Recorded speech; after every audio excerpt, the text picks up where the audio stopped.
From her apartment building in Manitowoc just around 8:45 Wednesday night, Michelle Peterson says she couldn't believe what she saw. When the police came, there were people running up and down and screaming and yelling. I could hear stuff outside and inside. Peterson lives on the second floor of this Franklin Street apartment building where police say 18-year-old Joshua Ratter showed up and attempted to kill a girl. Police say Ratter and the girl who were in a relationship recently broke up. Last night, Joshua confronted this victim about the relationship, which escalated. Detective Andrew Trilling says Ratter began threatening the girl to the point where she began running for her life. Joshua eventually caught up with the victim, grabbing the victim, holding a gun, and threatening the victim's life. And it's at that time, the police report states, Ratter placed the gun to her head, telling her to say her prayers because she was going to die. Trilling also said Ratter then pulled the trigger, but the gun didn't fire. Trilling says the girl was able to get away by the help of a nearby teen, which Ratter then pointed a gun at, forcing him to get in a car and drive away. Had his juvenile friend with him, threatened his juvenile friend to take him to Sheboygan.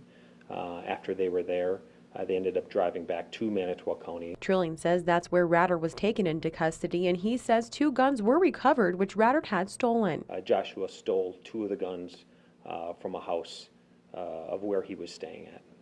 And as for Peterson, she says she still can't wrap her head around what happened. You would not think that something like this would happen. And what would, thank God the gun didn't work. In Manitowoc, Brittany Ford, Fox 11 News. First, it's slippery. I couldn't control my car anymore. Veering into a ditch and taking out this exit sign off I-41 South. If it wasn't for this, I don't even know when I would stop.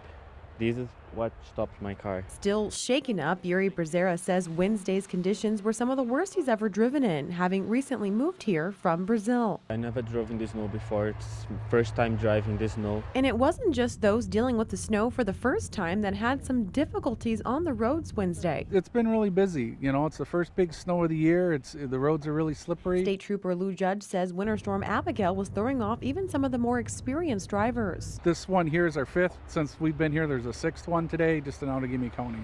Truck driver David Blanton said he planned to wait out the snow. So far, with it being like this, the blowing is going to get worse. Saying better safe than sorry. If I see multiple accidents, I find a safe place to park and I park. And I'll wait till it gets better.